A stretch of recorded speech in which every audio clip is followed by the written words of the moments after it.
آدم علیہ السلام کے بعد 1000 سال تک توحید پر قائم رہنے کے بعد ان لوگوں میں بت پرستی اس طرح شروع ہوئی کہ ان برے لوگوں میں بعض نیک لوگ بھی تھے۔ یہ برے لوگ ان نیک لوگوں سے بہت محبت کرتے تھے اور ان سے تقرب حاصل کرتے تھے، ان کی شان میں بہت مبالغہ کرتے تھے، جیسا کہ آج کل بعض لوگ علماء اور صالحین کی مدح سرائی میں زمین و آسمان کے قلابے ملاتے ہیں۔ یہی چیز بعد میں شرک کا ذریعہ بنی۔ امام بخاری رحمت اللہ علیہ نے سورہ نوح آیت 23 میں اللہ کے فرمان اور انہوں نے کہا کہ ہرگز اپنے معبودوں کو نہ چھوڑنا اور نہ ود اور سوا اور یغوث اور یعوق اور نصر کو چھوڑنا کی تفسیر کرتے ہوئے ابن عباس رضی اللہ عنہما سے روایت کی ہے۔ وہ فرماتے ہیں کہ یہ نوح علیہ السلام کی قوم کے بعض نیک آدمیوں کے نام ہیں۔ جب وہ فوت ہو گئے تو شیطان نے ان کی قوم کے دل میں یہ بات ڈال دی کہ جہاں وہ حضرات بیٹھا کرتے تھے وہاں ان کے بت بنا کر رکھ دو اور ان کو وہی نام دو جو ان بزرگوں کے تھے۔ انہوں نے ایسا ہی کیا اور پتھر کے بت بنا کر ان کے نام ان بزرگوں والے رکھ دیے۔ اس وقت تو بتوں کی پوجا نہ ہوئی، لیکن جب یہ لوگ فوت ہو گئے اور علم مٹ گیا تب ان کی پوجا ہونے لگی۔ ابن عباس رضی اللہ عنہما فرماتے ہیں نوح علیہ السلام کی قوم کے یہی بت بعد میں عرب میں پوجے گئے، یعنی ان نیک بزرگوں کے بت بنا لیے گئے اور آہستہ آہستہ ان کی پوجا شروع کر دی گئی، اور سب لوگوں نے ایک اللہ کی عبادت سے انکار کر دیا۔ نوح علیہ السلام اکیلے اس دنیا میں موحد اور توحید پرست باقی رہ گئے۔ نوح علیہ السلام کا نسب کچھ یوں ہے: نوح بن لامک بن متو شلح بن ادریس۔ اس طرح ادریس علیہ السلام ان کے پردادا ہوئے۔ اس وقت لوگوں کی عمریں بہت طویل ہوتی تھیں، اس لیے ہم کہہ سکتے ہیں کہ ادریس علیہ السلام کئی 100 سال زندہ رہے اور نوح علیہ السلام 1000 سال سے بھی زیادہ عرصہ زندہ رہے۔ عمریں لمبی ہونے کی وجہ سے ادریس علیہ السلام اور نوح علیہ السلام کے درمیان کافی مدت بنتی ہے، اور اسی مدت کے دوران کفر و شرک نے زور پکڑا اور بتوں کی عبادت شروع ہو گئی۔ تب اللہ تعالیٰ نے نوح علیہ السلام کو زمین میں مبعوث فرمایا۔ ابن عباس رضی اللہ عنہما سے روایت ہے کہ نبی صلی اللہ علیہ وسلم نے فرمایا آدم علیہ السلام اور نوح علیہ السلام کے درمیان 10 قرن تھے۔ ایک قرن 100 سال کا ہوتا ہے۔ آدم علیہ السلام کے 1000 سال بعد تک لوگ توحید پر قائم رہے، پھر آہستہ آہستہ شیطان نے انہیں شرک کے راستے پر ڈال دیا، شرک عام ہو گیا، ایک اللہ کی عبادت بالکل ختم ہو کر رہ گئی۔ تب اللہ نے نوح علیہ السلام کو مبعوث فرمایا، انہوں نے اللہ کی طرف دعوت دی، انہوں نے بہت مشقت اٹھائی، جیسا کہ سورہ نوح میں اللہ فرماتے ہیں اللہ تعالیٰ بخشش اور رحم کرنے والے کے نام سے شروع کرتا ہوں۔ یقیناً ہم نے نوح کو ان کی قوم کی طرف بھیجا کہ اپنی قوم کو ڈراؤ اور خبردار کر دو، اس سے پہلے کہ ان کے پاس دردناک عذاب آ جائے۔ نوح نے کہا اے میری قوم، میں تمہیں صاف صاف ڈرانے والا ہوں کہ تم اللہ کی عبادت کرو اور اس سے ڈرا کرو اور میرا کہنا مانو، تو وہ تمہارے گناہ بخش دے گا اور تمہیں ایک وقت مقررہ تک چھوڑ دے گا۔ یقیناً اللہ کا وعدہ جب آ جاتا ہے تو موقوف نہیں ہوتا، کاش تمہیں سمجھ ہوتی۔ نوح علیہ السلام تبلیغ کے سلسلے میں سخت محنت کرتے، دن رات لوگوں کے گھروں اور ان کے اجتماعات میں جا جا کر انہیں دعوت دیتے۔ آپ انہیں اعلانیہ اور پوشیدہ طور پر دعوت دیتے، یہاں تک کہ دعوت دیتے دیتے انہیں 950 سال گزر گئے، لیکن سوائے چند لوگوں کے کوئی ایمان نہ لایا۔ تب انہوں نے اللہ سے دعا کی اے میرے اللہ، میں نے اپنی قوم کو دن رات تیری طرف بلایا، لیکن میرے بلانے سے یہ اور زیادہ بھاگنے لگے۔ انہوں نے اپنے کانوں میں انگلیاں ٹھونس لیں، اپنے اوپر کپڑے اوڑھ لیے اور کہنے لگے ہم تیری شکل دیکھنا نہیں چاہتے۔ میرے اللہ، یہ لوگ تیری باتیں سننا پسند نہیں کرتے۔ میں نے پھر بھی ان سے کہا اپنے مالک سے بخشش طلب کرو، وہ بڑا بخشنے والا ہے۔ اس وقت نوح علیہ السلام کی قوم میں ایک بادشاہ تھا، وہ بہت مغرور تھا۔ وہ قوم سے کہنے لگا نوح کی باتوں پر کان نہ دھرنا اور نہ اس سے بحث کرنا، یہ جو کرتا ہے اسے کرنے دو، تم اپنے بتوں کی پوجا پر ڈٹے رہو۔ چنانچہ لوگوں نے نوح علیہ السلام کی باتوں کی طرف سے کان بند کر لیے۔ اپنے بادشاہ کی بات پر عمل کرنے لگے۔ تب نوح علیہ السلام نے اللہ سے فریاد کی، اے پروردگار، یہ میرا کہنا نہیں مانتے، ان لوگوں کی سنتے ہیں جن کی اولاد اور مال نے انہیں فائدہ تو نہ دیا، الٹا نقصان پہنچایا، اور انہوں نے میرے ساتھ بڑا داؤ کیا، یعنی دوسروں کو میرے درپے کر دیا، خود بھی مجھے ستانے میں کوئی کسر نہ چھوڑی، اور آپس میں ایک دوسرے سے کہنے لگے اپنے دیوتاؤں کو نہ چھوڑنا، نہ ود اور نہ سوا اور نہ یغوث اور نہ یعوق اور نہ نصر کو چھوڑنا۔ ان لوگوں نے بہت سے لوگوں کو گمراہ کر ڈالا، اور پروردگار تو ایسا کر کہ یہ ظالم اور زیادہ گمراہ ہو۔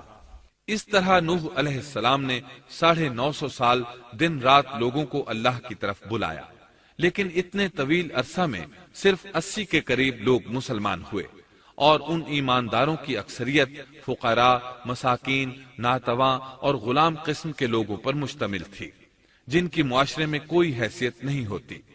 مشکل سے 10 ایماندار ایسے ہوں گے جو شرف و جاہ کے مالک ہوں گے۔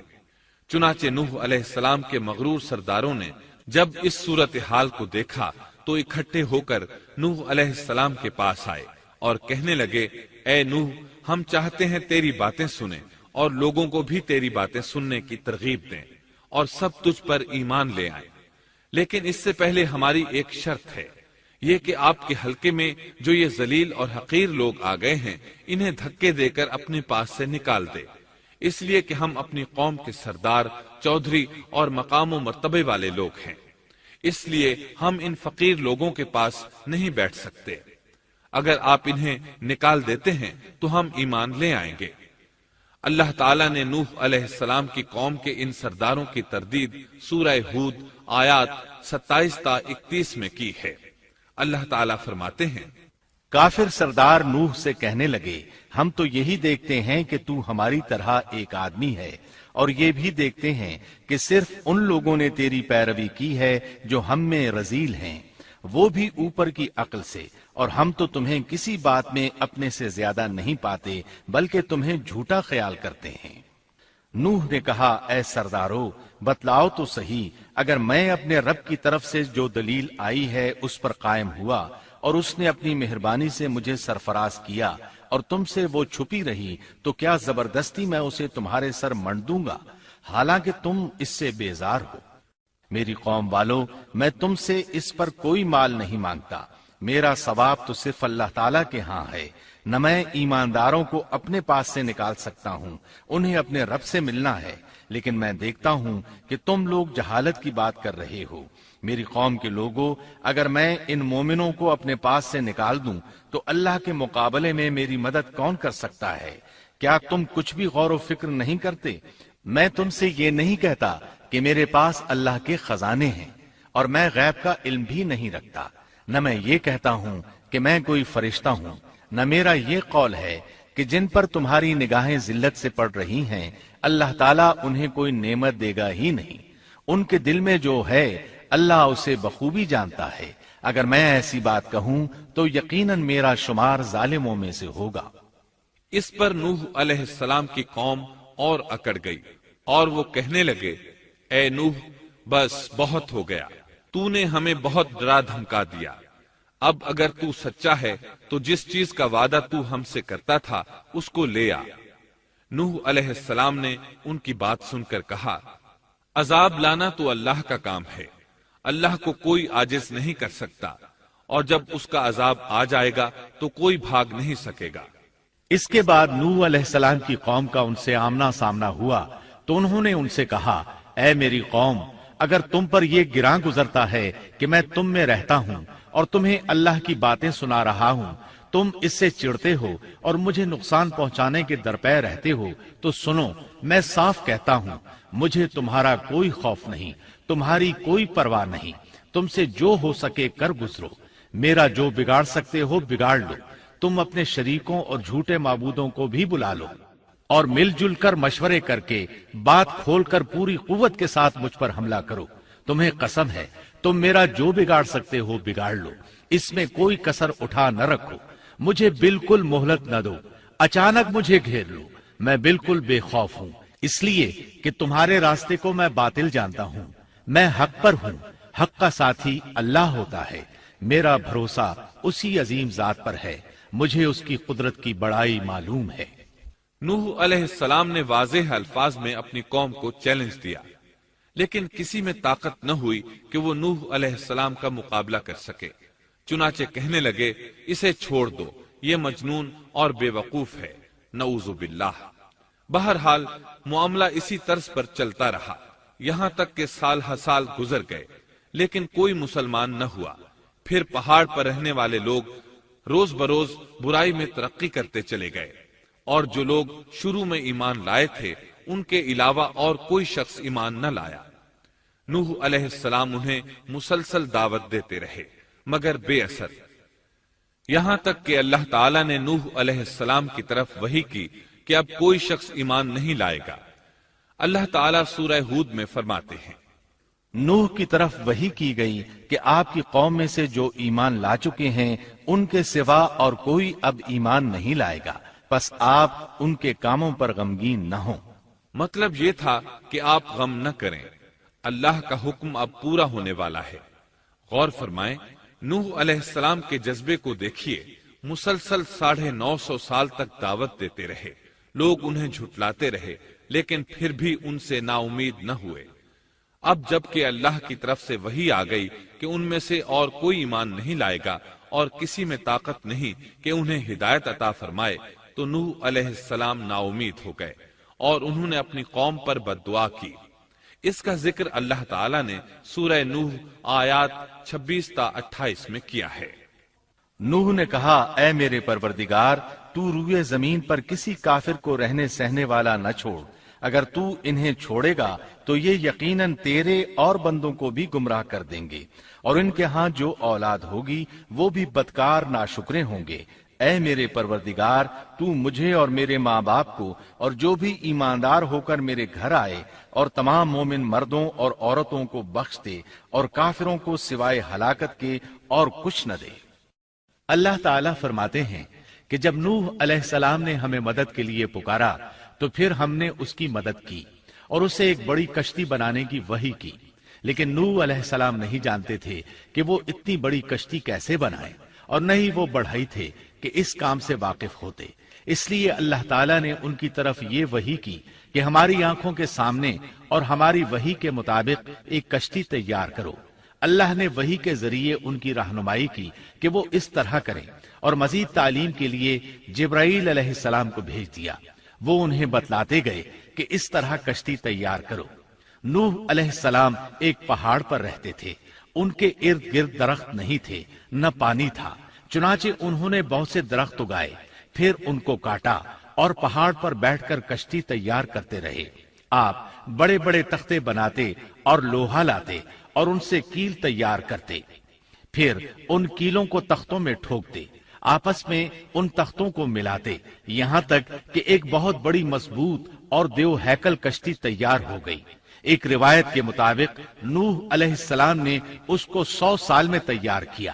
یہ تھی وہ کشتی جسے نوح علیہ السلام نے اللہ کی ہدایت کے مطابق تیار کیا تھا۔ سورۃ القمر آیت 13 میں ارشاد ہوتا ہے، اور ہم نے نوح کو اس کشتی میں سوار کیا جو تختوں اور کیلوں سے بنی ہوئی تھی۔ نوح علیہ السلام نے دعوت کا کام چھوڑ دیا اور کشتی بنانے لگے۔ وہ لوگ جب انہیں کشتی بناتے دیکھتے تو ان کا مذاق اڑاتے، کہتے، نوح پہلے تو نبی تھا، اب بڑھئی بن گیا۔ مزید کہتے، یہ کیسا مجنون ہے کہ پہاڑ پر کشتی بنا رہا ہے، تعجب ہے اس پر۔ اللہ نے ان کافروں کے مذاق کا ذکر سورہ ہود آیات 38 اور 39 میں کیا ہے۔ نوح کشتی بنانے لگے، اس کی قوم کی جو جماعت اس کے پاس سے گزرتی وہ اس کا مذاق اڑاتی۔ وہ کہتے، اگر تم ہمارا مذاق اڑاتے ہو تو ہم بھی تم پر ایک دن ہنسیں گے جیسے تم مسخرہ پن کر رہے ہو۔ تمہیں بہت جلد معلوم ہو جائے گا کہ کس پر عذاب آتا ہے، جو اسے رسوا کرے اور اس پر ہمیشہ کا عذاب اتر آئے۔ اس کشتی کا حلیہ ابن عباس رضی اللہ عنہما سے ایک روایت میں یوں آیا ہے، وہ بیان کرتے ہیں کہ نوح علیہ السلام نے پہاڑ پر ایک کشتی تیار کی اور اسے تارکول سے لت پت کیا۔ اسی وقت سے تارکول کا ظہور ہوا۔ اس کشتی کا طول 300 گز، اونچائی 30 گز اور عرض 50 گز تھا۔ ایک اندازے کے مطابق اس کا طول 1 کلومیٹر سے زیادہ تھا، اور اس کی بلندی اور گہرائی کے بارے میں کہا گیا ہے کہ 30 ہاتھ تھی، اور یہ کشتی عام کشتیوں کی طرح اوپر سے کھلی ہوئی نہیں تھی، بلکہ جس طرح اس کو نیچے سے بند کیا گیا تھا اسی طرح اوپر سے بھی بند کیا گیا تھا، تاکہ اوپر سے جو بارش برسے وہ انہیں نقصان نہ دے، اور جس طرح نیچے والے غرق ہونے سے محفوظ رہیں اسی طرح اوپر والے بھی محفوظ رہیں۔ گویا وہ ایک گیند کی مانند تھی۔ اس میں الگ الگ 3 درجے بنائے گئے تھے، ہر درجے میں ایک دروازہ تھا، اور یہ 3 دروازے اس طرح تھے کہ ہر دروازے کے اوپر ایک دروازہ تھا۔ یہ اس کشتی کا حلیہ تھا، جس کے راوی ابن عباس رضی اللہ عنہما ہیں۔ یہ کشتی آج بھی موجود ہے۔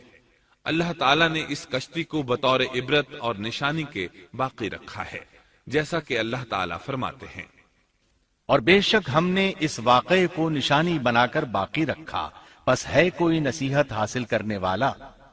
اس صدی میں علماء کے ایک گروہ نے اس کشتی کو ترکی کے ایک پہاڑ پر پا لیا ہے۔ اب وہ 2 ٹکڑوں میں تقسیم ہو چکی ہے۔ اس کا حلیہ وہی تھا جو بیان ہوا۔ اللہ کا فرمان سچا ثابت ہو گیا کہ ہم نے اس کو نشانی بنا کر باقی رکھا ہے۔ اس کے بعد طوفان آیا۔ اللہ تعالیٰ نے نوح علیہ السلام کو اس طوفان کے ظہور کی ایک نشانی اور علامت بتلائی تھی۔ نوح علیہ السلام کے گھر میں ایک تنور تھا۔ اللہ نے فرمایا، جب یہ تنور جوش مارنے لگے اور پانی اس سے ابلنے لگے تو سمجھ لینا اللہ کا وعدہ آ گیا۔ چنانچہ اس وقت مومنوں کو اور اپنے اہل و عیال کو اور زمین پر بسنے والے تمام جانوروں کا جوڑا جوڑا اس کشتی میں سوار کر لینا۔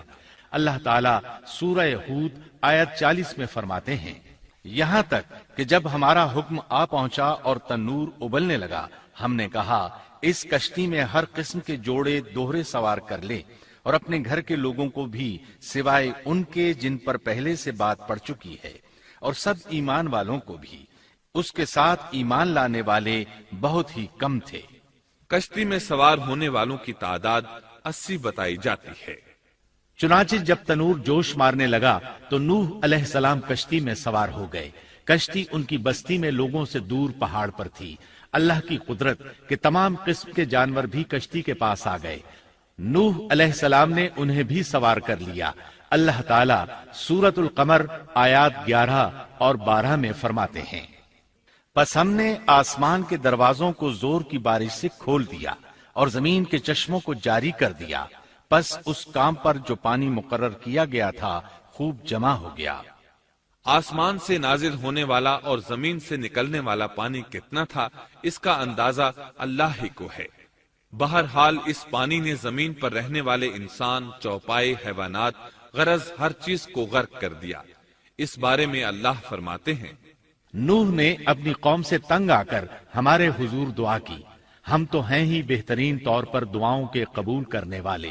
فوراً ان کی دعا قبول کر لی اور اس تکلیف اور ایذا سے انہیں بچا لیا جو انہیں کفار سے روز مرہ پہنچ رہی تھی، اور ان کی اولاد کو ہم نے باقی رہنے والی بنا دیا، یعنی انہی کی اولاد سے پھر سے دنیا آباد ہوئی، کیونکہ صرف وہی لوگ بچے تھے جو کشتی پر سوار تھے، اور ہم نے ان کا ذکر خیر پچھلوں میں باقی رکھا۔ نوح علیہ السلام پر تمام جہانوں میں سلام ہو۔ ہم نیکی کرنے والوں کو اسی طرح بدلے دیتے ہیں، وہ ہمارے ایماندار بندوں میں سے تھا، پھر ہم نے باقی سب کو غرق کر دیا۔ اللہ مزید فرماتے ہیں، جب پانی میں طغیانی آ گئی تو اس وقت ہم نے تمہیں کشتی میں چڑھا لیا تاکہ اس کو تمہارے لیے نصیحت اور یادگار بنا دیں، تاکہ یاد رکھنے والے کان اس کو یاد رکھیں۔ یعنی پانی اتنا زیادہ ہو گیا کہ اس سے تمام شہر، بستیاں، انسان اور جانور غرق ہو گئے، یہاں تک کہ پانی بلند پہاڑوں سے بھی اونچا ہو گیا، اور اتنے بلند پانی پر یہ کشتی نوح علیہ السلام اور ان کے ساتھیوں کو اپنے دامن میں سمیٹے اللہ کے حکم سے اور اس کی حفاظت میں پہاڑ کی طرح رواں دواں تھی، ورنہ اتنے طوفانی پانی میں کشتی کی حیثیت ہی کیا ہوتی ہے۔ نوح علیہ السلام کشتی میں سوار ہوئے اور انہوں نے اپنے ساتھیوں کو حکم دیا کہ وہ یہ دعا پڑھیں، اللہ ہی کے نام سے اس کشتی کا چلنا اور ٹھہرنا ہے، یقیناً میرا پالنے والا بڑی بخشش اور رحم والا ہے۔ یہی اللہ کا حکم آپ کو تھا کہ جب تم اور تمہارے ساتھی ٹھیک طرح بیٹھ جاؤ تو کہنا، سب تعریف اللہ ہی کے لیے ہے جس نے ہمیں ظالم لوگوں سے نجات عطا فرمائی، اور کہنا کہ اے میرے رب مجھے بابرکت اتارنا اور تو ہی بہتر اتارنے والا ہے۔ اللہ تعالیٰ نوح علیہ السلام کو نصیحت کر رہے ہیں کہ اللہ آپ کو اور آپ کے اہل کو نجات عطا فرمائیں گے۔ کشتی میں نوح علیہ السلام کے کافر بیٹے کے علاوہ تمام گھر والے سوار تھے۔ آپ کے کافر بیٹے کا نام کنعان تھا، وہ ایک طرف کھڑا تھا۔ نوح علیہ السلام نے اسے پکارا، میرے بیٹے اس کشتی میں آ جا اور کافروں کا ساتھی نہ بن، لیکن اس بدبخت نے کہا، میں ابھی کسی پہاڑ کی چوٹی پر پناہ لے لوں گا جو مجھے اس پانی سے بچائے گی۔ نوح علیہ السلام نے کہا، آج اللہ کے حکم سے کوئی بچانے والا نہیں مگر وہی جس پر اللہ رحم کرے۔ باپ اور بیٹے کے درمیان یہ گفتگو جاری تھی کہ ایک طوفانی موج نے اسے اپنی زد میں لے لیا اور اسے غرق کر دیا۔ نوح علیہ السلام سے اللہ نے وعدہ کر رکھا تھا کہ اللہ تعالیٰ اس کے اہل کو نجات عطا فرمائے گا۔ چنانچہ جب آپ کی آنکھوں کے سامنے آپ کا بیٹا غرق ہو گیا تو وہ پکار اٹھے، اے اللہ، میرا بیٹا میرے گھر والوں میں سے تھا اور تو نے مجھ سے وعدہ کیا تھا کہ میرے گھر والوں کو نجات عطا فرمائے گا، اور تو تمام حاکموں سے بہتر حاکم ہے، لہذا ناممکن ہے کہ تیرا وعدہ پورا نہ ہو۔ واضح ہو کہ نوح علیہ السلام کا اپنے بیٹے کے بارے میں بات کرنا بطور استفسار تھا، بطور بحث نہیں تھا۔ آپ وضاحت چاہتے تھے۔ اللہ تعالیٰ نے فرمایا، اے نوح، وہ تیرے اہل سے نہیں تھا کیونکہ وہ کافر تھا۔ کفر نسب کو ختم کر دیتا ہے۔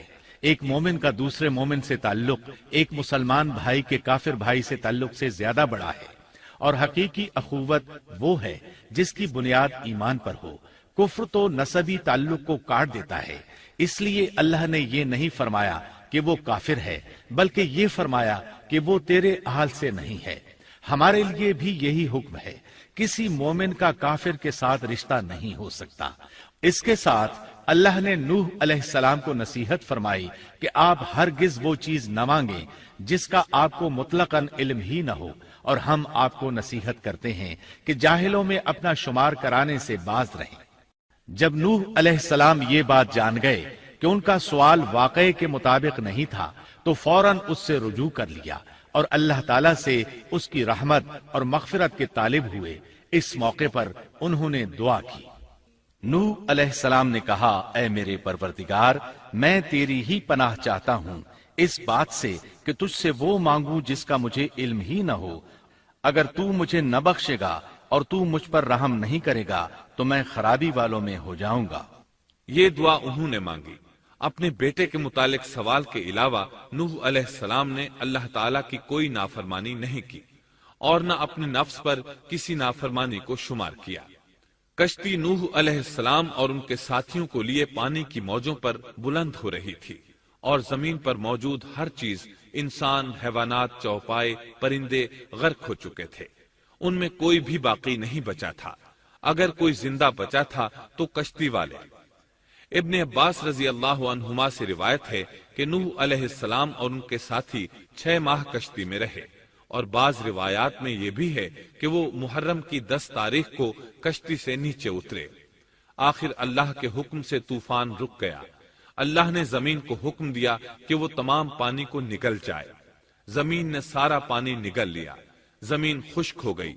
اللہ تعالیٰ سورہ ہود آیت 44 میں فرماتے ہیں، اور فرما دیا گیا کہ اے زمین اپنے پانی کو نگل جا، اور اے آسمان بس کر تھم جا۔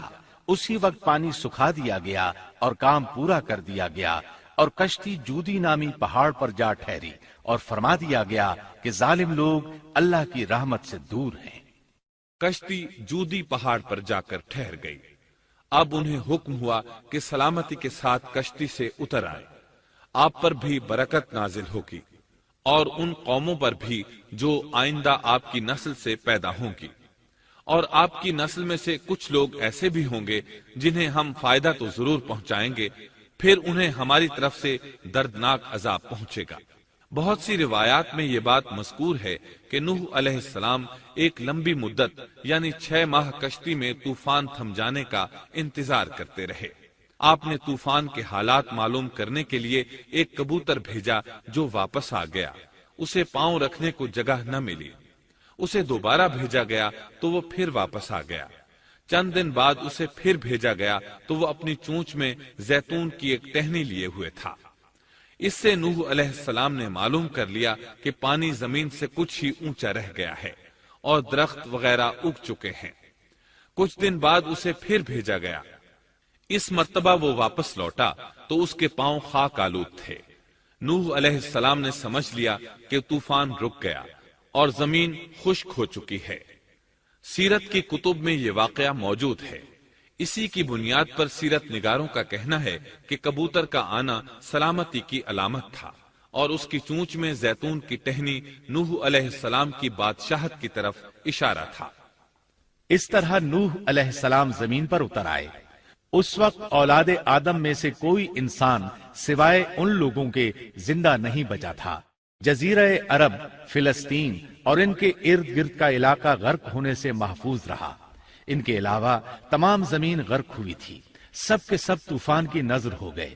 صرف نوح علیہ السلام سے اولاد پیدا ہوئی اور زمین میں ان کی اولاد کے علاوہ اور کسی کی نسل باقی نہ رہی۔ اسی وجہ سے نوح علیہ السلام کو آدم ثانی اور ابو البشر ثانی کہا جاتا ہے، کیونکہ تمام کے تمام بشر انہی کی طرف منسوب ہیں۔ سورۃ الصافات آیات 75 تا 77 میں اسی طرف اشارہ ہے۔ اور ہمیں نوح نے پکارا تو دیکھ لو کہ ہم کیسے اچھے دعا قبول کرنے والے ہیں۔ ہم نے اسے اور اس کے فرمانبرداروں کو اس زبردست مصیبت سے بچا لیا۔ اس کی اولاد ہم نے باقی رہنے والی بنا دی۔ ایک دوسرے مقام پر اللہ تعالیٰ دیگر امم اور رسولوں کے متعلق کلام کرتے ہوئے فرماتے ہیں، اے ان لوگوں کی اولاد جنہیں ہم نے نوح کے ساتھ چڑھا لیا تھا، وہ ہمارا بڑا ہی شکر گزار بندہ تھا۔ نوح علیہ السلام کے 3 بیٹے تھے، سام، حام اور یافس۔